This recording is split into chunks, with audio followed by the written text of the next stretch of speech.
اعوذ باللہ من الشیطان اللعین الرجیم بسم اللہ الرحمن الرحیم۔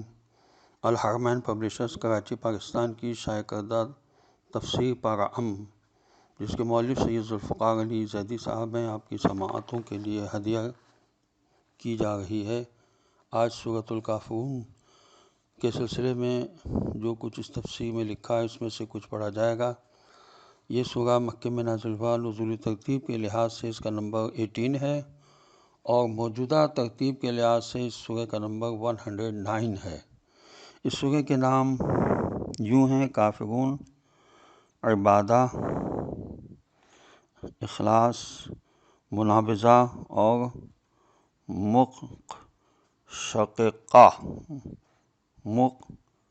مقشقشہ۔ سب سے پہلے سورہ فضائل کے بارے میں کافی طویل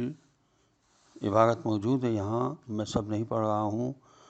صرف ایک طبرانی کی روایت پڑھ رہا ہوں کہ رسول اکرم صلی اللہ علیہ وسلم نماز میں مشغول تھے کہ آپ صلی اللہ علیہ وسلم کو بچھو نے کاٹ لیا۔ جب آپ صلی اللہ علیہ وسلم نماز سے فارغ ہوئے تو فرمایا، اللہ اقرب بچھو پر لعنت کرے۔ پھر آپ نے اس جگہ پر قل یا ایھا الکافرون قل اعوذ برب الفلق قل اعوذ برب الناس کی تلاوت کر کے پانی زخم پر لگایا۔ موضوعات سورہ اور خلاصہ مضامین کے سلسلے میں بھی جو اس میں لکھا گیا ہے اب اس کو پڑھ رہا ہوں میں۔ لکھا ہے کہ اس سورہ مبارکہ کی تلاوت کرنے والا شرک سے نجات حاصل کر لیتا ہے، جیسا کہ روایت میں ہے کہ ایک شخص نے رسول خدا صلی اللہ علیہ وسلم کو کہیں جاتے ہوئے دیکھا تو وہ آپ صلی اللہ علیہ وسلم کے ساتھ چل دیا۔ ابھی کچھ فاصلہ ہی گزرا تھا کہ وہاں سے ایک شخص کا گزر ہوا جو سورہ کافرون کی تلاوت کر رہا تھا۔ یہ دیکھ کر حضرت رسول خدا صلی اللہ علیہ وسلم نے فرمایا، بے شک یہ شخص شرک سے بری الذمہ ہو گیا۔ اور حضور اکرم صلی اللہ علیہ وسلم نے یہ بھی ارشاد فرمایا کہ جس نے سورہ کافرون کی تلاوت کی گویا اس نے 1/4 قرآن کی تلاوت کی، اور شیاطین مردود اس سے دور ہو گئے، اور وہ قیامت کے دن خوف و گھبراہٹ سے محفوظ رہے گا۔ حدیث میں ہے کہ فردہ نوفل کے والد نے حضور اکرم صلی اللہ علیہ وسلم کی خدمت میں حاضر ہو کر عرض کیا، یا رسول اللہ صلی اللہ علیہ وسلم، میں آپ صلی اللہ علیہ وسلم کی خدمت میں اس لیے حاضر ہوا ہوں کہ مجھے آپ اس چیز کی تعلیم دیں جسے میں سوتے وقت پڑھوں۔ یہ سن کر حضور اکرم صلی اللہ علیہ وسلم نے ارشاد فرمایا، جب تم سونے کے لیے اپنے بستر پر جاؤ تو سورہ قل یا ایھا الکافرون کی تلاوت کرو، اسے مکمل کر کے سو جاؤ، کیونکہ یہ سورت شرک سے بیزاری اور برات ہے۔ حضور نے بھی ارشاد فرمایا کہ جو اس سورہ کی تلاوت کرے گا تو اللہ اسے 1/4 قرآن کی تلاوت کرنے والے کا ثواب دے گا، اور اسے شیطان کی اذیت و آزار سے محفوظ رکھے گا، قیامت کی سختی سے اللہ نجات دے گا۔ یہ بھی حضور اکرم صلی اللہ علیہ وسلم کا ارشاد اس میں لکھا ہے کہ جب تمہارے بچے سونے کے لیے بستر پر جانے کا ارادہ کریں تو تم انہیں حکم دو کہ سورہ کافرون کی تلاوت کر کے سو جائیں، تاکہ وہ ہر قسم کے شر سے محفوظ رہیں۔ یہ بھی حضور صلی اللہ علیہ وسلم کا ارشاد ہے کہ جو شخص سونے کے وقت سورہ کافرون کی تلاوت کرے گا اس کے سونے کی حالت میں کوئی چیز اسے نہیں چھیڑے گی۔ تم اپنے بچوں کو سوتے وقت سورہ کافرون کی تعلیم دو۔ جو شخص طلوع شمس کے وقت 10 مرتبہ اس سورت کی تلاوت کرے گا اور دنیا و آخرت سے متعلق جو بھی دعا کرے گا اللہ تعالیٰ اسے مستجاب فرمائے گا، بشرطیکہ اس نے کسی گناہ کے انجام دینے کی دعا نہ کی ہو۔ شان نزول کے عنوان سے اس کتاب میں لکھا ہے کہ پیغمبر اسلام صلی اللہ علیہ وسلم نے جب دعوت حق کا آغاز کیا تو کفر کی طاقتوں نے اجتماعی اور انفرادی طور پر بھرپور کوشش کی کہ دعوت حق کا چراغ گل کریں اور اسلام نیست و نابود ہو جائے، لیکن حق کے اس پیغام کی صداقت اور معجزانہ قوت نے باطل اور کفر کی قوتوں کا مقابلہ کیا اور باصلاحیت دلوں کو متاثر کر کے اپنے دامن حق میں پناہ دی۔ کفر کی طاقتوں کو جب اپنی بے بسی کا احساس ہو گیا کہ ہم میں یہ طاقت نہیں ہے کہ ہم حق و صداقت کے کام میں رکاوٹ بن سکیں، لہٰذا انہوں نے اور تدبیریں اور طریقے اختیار کیے۔ کبھی تو یہ کہا کہ اس قرآن کے علاوہ کوئی اور کتاب لائیں اور اس کا بدل دیں، تاکہ جب ہمارا مطالبہ تسلیم کیا جائے تو خود پیغمبر اسلام صلی اللہ علیہ وسلم کے عمل سے ہی قرآن کی تکذیب ہو جائے گی۔ لیکن قرآن کریم نے پیغمبر اسلام صلی اللہ علیہ وسلم کی طرف سے یوں جواب دیا، میرا کام یہ نہیں کہ میں اسے بدل دوں، یعنی حقائق کبھی تبدیل نہیں ہوتے۔ جس قرآن مجید نے پیغمبر اسلام صلی اللہ علیہ وسلم کی طرف سے یوں بھی جواب دیا، میں تو صرف اس کی پیروی کرتا ہوں جس کی میرے پاس وحی بھیجی گئی ہے۔ آخر کار کفر نے اپنی شکست کا اعتراف کرتے ہوئے یہ تجویز پیش کی کہ اگر حق ان کے باطل کے سامنے جھک جائے تو یہ لوگ حق کے سامنے جھکنے پر تیار ہیں۔ چنانچہ قریش کے سرداروں حارث بن قیس، عاص بن وائل، ولید بن مغیرہ، اسود بن عبد یغوث اور اسود بن عبد المطلب، اس کے علاوہ امیہ بن خلف وغیرہ ایک سازش کے تحت پیغمبر اکرم صلی اللہ علیہ وسلم کی خدمت میں حاضر ہوئے اور کہا کہ آئیے ہم آپس کے اختلافات کو ختم کرتے ہیں، ہم آپ کو اس قدر مال پیش کرتے ہیں کہ آپ اہل مکہ کے سب سے زیادہ مالدار شخص بن جائیں، اور جس خاتون سے شادی کرنا چاہتے ہیں ہم کیے دیتے ہیں، لیکن آپ ہمارے بتوں کو برا نہ کہیں۔ اگر آپ کو یہ قبول نہیں ہے تو دوسری صورت یہ ہے کہ 1 سال آپ ہمارے معبودوں کی پوجا کریں اور پھر 1 سال ہم آپ کے معبود کی عبادت کریں، اس طرح اختلاف و فساد ختم ہو جائے گا اور ہم سب امن، صلح اور صفائی کے ساتھ زندگی گزار سکیں گے۔ وہی کہ تابع پیغمبر اکرم صلی اللہ علیہ وسلم نے فرمایا کہ میں فرمان الہی کے بغیر کوئی کام نہیں کر سکتا، اور آپ صلی اللہ علیہ وسلم نے خاموشی اختیار کی۔ اس وقت جبریل امین علیہ السلام سورہ کافرون لے کر نازل ہوئے اور عرض کیا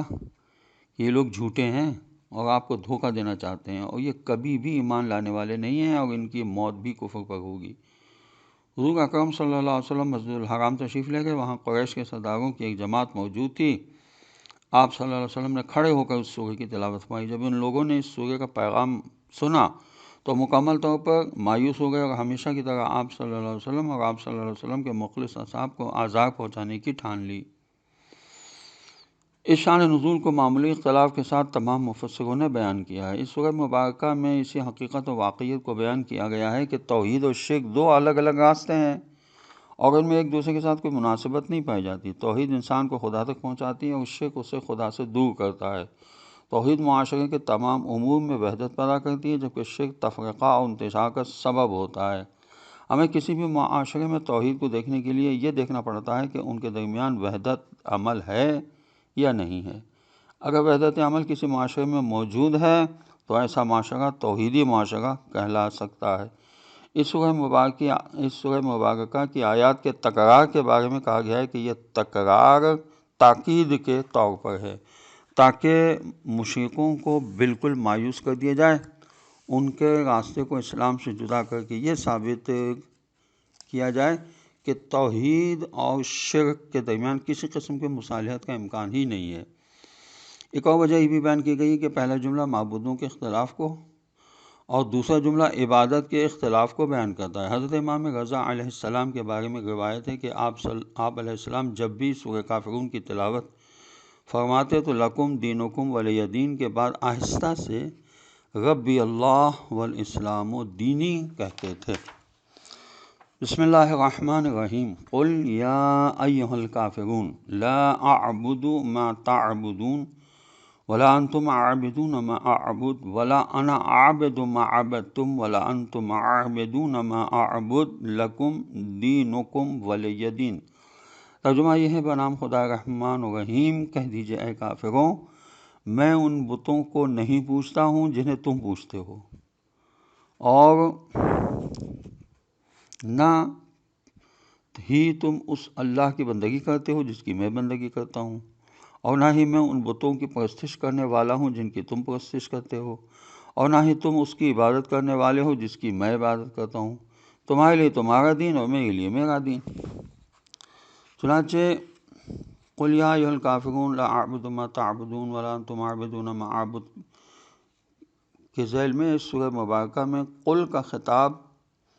اگرچہ رسول اکرم صلی اللہ علیہ وسلم سے ہے، لیکن آپ صلی اللہ علیہ وسلم کی وساطت سے ہر مسلمان کے لیے ہے کہ وہ کافروں اور ان کے دین سے دور رہنے کا اعلان کریں۔ یہاں پر کافروں سے مراد کافروں کا وہ وفد ہے جو حضور اکرم صلی اللہ علیہ وسلم سے صلح کرنے کی شرط لے کر آیا تھا۔ لا اعبد ما تعبدون، اور نہ ہی تم اس اللہ کی بندگی کرتے ہو جس کی میں بندگی کرتا ہوں، یعنی ہماری اور تمہاری عبادت میں اشتراک اس لیے نہیں ہو سکتا کہ تم کو اپنا دین اور طریقہ عبادت پسند ہے اور مجھ کو اپنا دین اور طریقہ عبادت پسند ہے۔ میں خدا واحد کی عبادت کرنے والا ہوں اور تم بہت سارے معبودوں کو پوجنے والے ہو، یعنی میری عبادت تم سے جدا ہو، میرا معبود تم سے الگ ہے، اور نہ ہی تم اس کی عبادت کرتے ہو جس کی میں عبادت کرتا ہوں۔ تو یہ قسم کی مکمل جدائی ہے، ہمارے راستے الگ الگ ہیں، یہ اختلاف بنیادی عقیدے کی بنا پر ہے، لہٰذا میں تمہاری بات نہیں مان سکتا۔ ولا انا عابد ما عبدتم ولا انتم عابدون ما اعبد لکم دینکم ولی دین، اور نہ میں ان بتوں کی پرستش کرنے والا ہوں جن کی تم پرستش کرتے ہو، اور نہ ہی تم اس کی عبادت کرنے والے ہو جس کی میں عبادت کرتا ہوں، تمہارے لیے تمہارا دین اور میرے لیے میرا دین ہے۔ ان تکرار ہونے والے جملوں کی تفسیر میں آیت اللہ محسن علی نجفی نے یوں لکھا ہے کہ ان آیات میں کافروں کی طرف سے دین کے بارے میں سمجھوتے کی تجویز مسترد کی ہے۔ اس تجویز کو پرزور الفاظ میں مسترد کر کے اس خیال کو ذہنوں سے دور کر دیا کہ توحید کے بارے میں کسی قسم کا سمجھوتا قابل قبول نہیں ہے۔ قرآن مجید میں بعض مقامات پر آیات تکرار کے ساتھ مذکور ہیں، ہر ایک تکرار اپنی جگہ ایک حسن رکھتی ہے۔ پھر ان آیات میں صرف آیت 3 اور 5 میں عین الفاظ کی تکرار ہے، باقی الفاظ میں عین الفاظ کی تکرار نہیں ہے۔ آیت نمبر 2 میں لا اعبدو، آیت نمبر 4 میں ولا انا عابدن، اور آیت نمبر 2 میں ما تعبدون، اور آیت نمبر 4 میں ما عبدتم ہے۔ یعنی آیت نمبر 2 میں فرمایا میں تمہارے معبودوں کی عبادت نہیں کرتا، جبکہ آیت نمبر 4 میں فرمایا میں عبادت کرنے والا ہی نہیں ہوں۔ آیت نمبر 2 میں اس عمل کی نفی کی، اور آیت نمبر 4 میں اس عمل کے صادر ہونے کے امکان کی نفی ہے کہ میں کرنے والا نہیں ہوں۔ آیت نمبر 2 میں ما تعبدون ہے، جبکہ آیت نمبر 4 میں ما عبدتم ہے، یعنی تم جس کی عبادت کرتے ہو یا کرو گے اور ان کی جن کی عبادت تم کر چکے ہو ان کی میں عبادت نہیں کروں گا۔ اس سورہ مبارکہ میں مشرکوں کی طرف سے پیش کی ہوئی شرائط کے تحت مصالحت کو کلی طور پر رد کر دیا گیا، مگر خود قرآن کریم میں یہ ارشاد بھی موجود ہے کہ اگر کفار صلح کی طرف جھکیں تو آپ بھی صلح کی طرف جھک جائیں۔ وَإِن جَنَحُوا لِلسَّلْمِ فَاجْنَحْ لَهَا، اسی طرح مدینہ کے یہودیوں کے ساتھ آپ کا معاہدہ معروف ہے، کفار کے ساتھ صلح جائز ہے، لیکن اس صلح کی وجہ سے کوئی حلال حرام نہ ہو جائے اور نہ کوئی حرام حلال ہو جائے، اصول اسلام کے خلاف نہ ہو اور شرک کا ارتکاب بھی نہ ہو۔ لکم دینکم ولی دین، تمہارا دین تمہارے لیے اور میرا دین میرے لیے۔ اس کی تفسیر دین اسلام اور کفر کے معنوں میں ہے، یعنی یہاں پر مطلب یہ نہیں کہ تمہارا دین تمہارے لیے ٹھیک ہے، بلکہ اس کا مطلب یہ کہ تمہارے دین سے ہمارا کوئی تعلق نہیں ہے۔ جب حق کو قبول نہیں کرتے ہو تو اپنے باطل پر رہو، جیسا کہ سورہ یونس کی آیت نمبر 41 میں ارشاد ہوا وَإِن كَذَّبُوكَ فَقُل لِّي عَمَلِي وَلَكُمْ عَمَلُكُمْ أَنتُم بَرِيئُونَ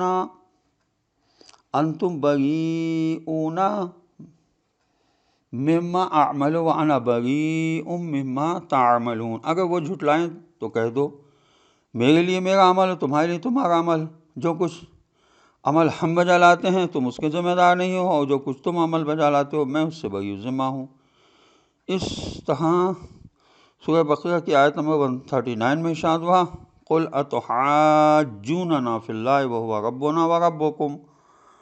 وَلَنَا أَعْمَالُنَا وَلَكُمْ أَعْمَالُكُمْ وَنَحْنُ لَهُ مُخْلِصُونَ، کہہ دیجئے کیا تم ہمارے ساتھ اللہ کے بارے میں جھگڑتے ہو؟